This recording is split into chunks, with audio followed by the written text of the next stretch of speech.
Eric Saperston, our guest, he is the Chief Creative Officer of Live in Wonder. It's a company. It's an experience, but it's a company because you go around the world and speak, talk to world leaders, talk to CEOs. Talk to everyday people. It's more, maybe it's a company, I guess, in the true sense of the word, but more of it, it's just a calling. It's a life's purpose. We happen to be you have an infrastructure that's a company, but really we try to be more of just people we're artists, creators. So if you were giving advice to a president or a prime minister, a CEO, how to live in wonder, what are the elements of living in wonder, essentially?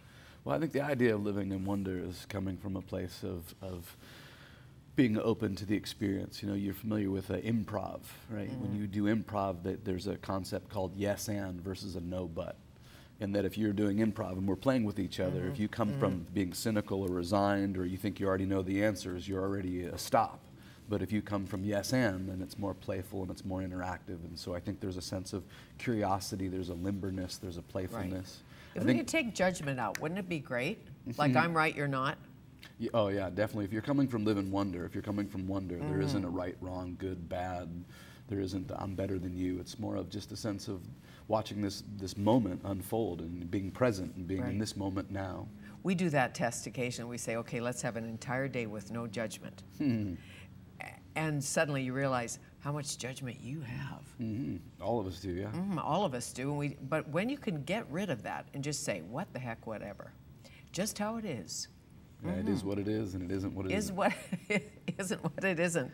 Tom Peters, unless you are willing to walk out into the unknown, the chances of making a profound difference in your life are pretty slim. Very true, yeah. I think there's something about skiing out of bounds and living on the edge. And and so many of us are examining our lives and trying to grow up to be who we really are. And do we have that discussion over a few glasses of wine in the hot tub? Yes. Who are we? Why are we here? Heavy questions.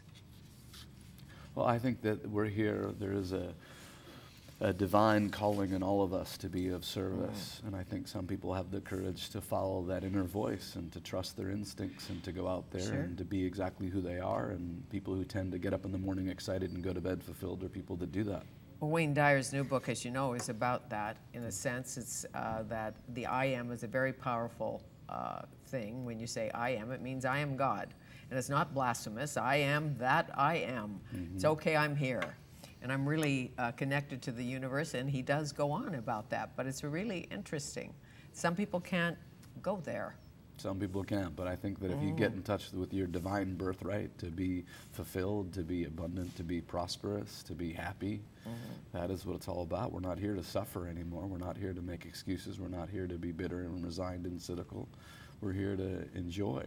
I think there's a great line. There was a movie called Finding Neverland with Johnny Depp, and Dustin Hoffman was in it, and he was playing the playwright who, you know, and they were Peter Pan, and so they're sitting there, and Johnny Depp is watching the rehearsal, and Dustin Hoffman's the manager of the play, and he turns to Johnny Depp and he says, you know, it's the critics. They ruined it. And Johnny Depp said, what are you talking about? He said, it's the critics. They made it so serious. It's called a play. That's great. I'm going to use that one day, if I can. You can. Okay. 3 things. Tell me about 3 things. I know you've been chatting, asking a million questions a year. Oh my gosh, it's so much fun. We have one of the new projects at liveinwonder.com is that we're going around the world talking to people about 3 things, which is so fun. And it's everyday people, all walks of life. And we just grab somebody in New York or Chicago or here in Vancouver and just say, excuse me, or can I talk to you about, you know, for a second, and just say, hey, we're doing a thing called 3 things. And so we just tap into the collective wisdom of everybody, and people are amazing, and it captures wisdom, humor, and inspiration, and the questions change, and people's answers are just riveting.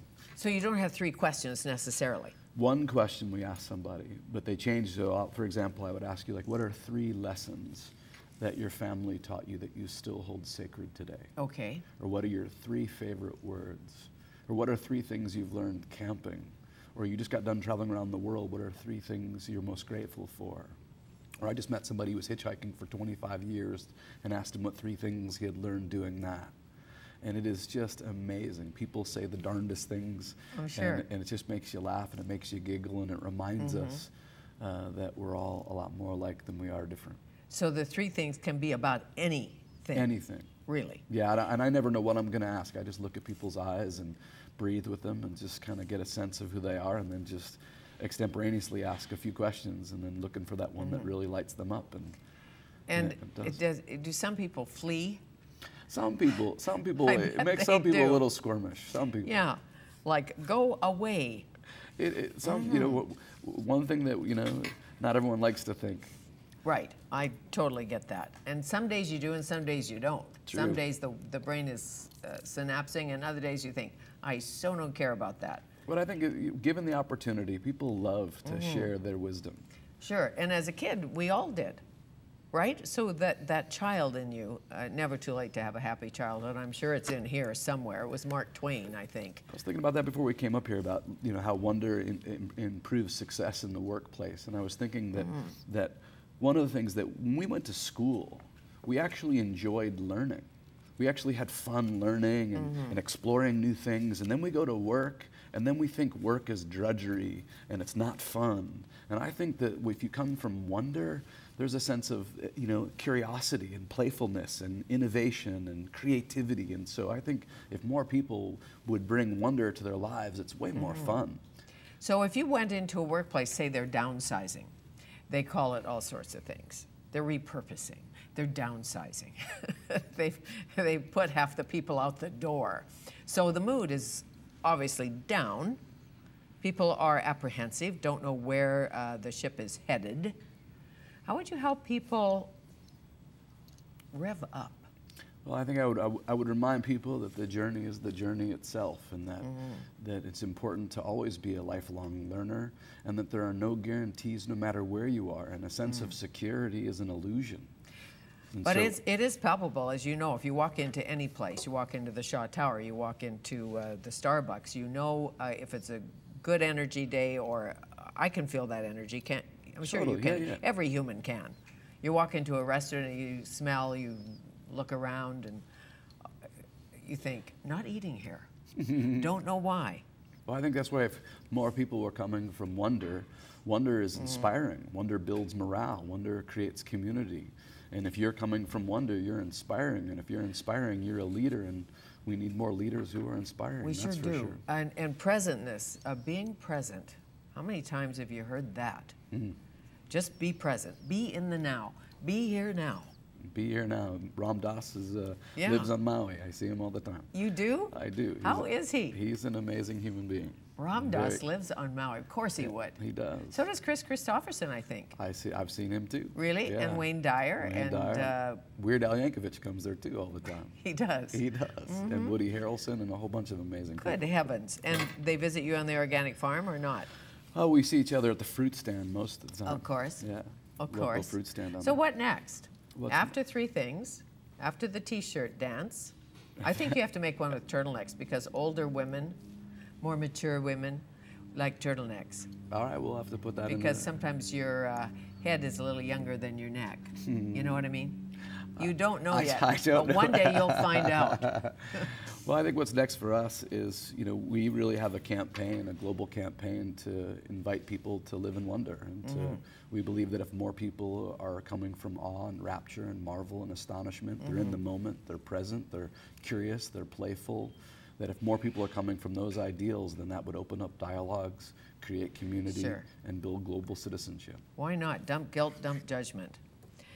To know the road ahead, ask those coming back. Someone said it. Well, that's been an important pillar to the journey for sure. That was how the journey started, which was to go seek out wisdom from wise people. And that's what the book is about. The book is about actually inviting people to take their own journeys and realize that anything that you want in life, anything that you want to learn, anything you want to create, anything you want to build is essentially an inspired conversation away. So seek out anybody that you respect and admire in any area you want to learn. Take that person out for a cup of coffee, a bagel, a fruit smoothie, and find out the values they live by, struggles they've endured, and what advice and counsel. Exactly. Or a scotch. Or a scotch. I'll take you out for a scotch. Okay, fine. Just don't bring me those macadamia nuts. Yeah, I know, I'll promise. Next time, scotch indeed. Excellent. Thank you. Thank Always you. nice to see you. Thank you Live so and much. Wonder, quest, quotes, and questions to jumpstart your journey, Eric Saperston, and there are T-shirts to be had, apparently.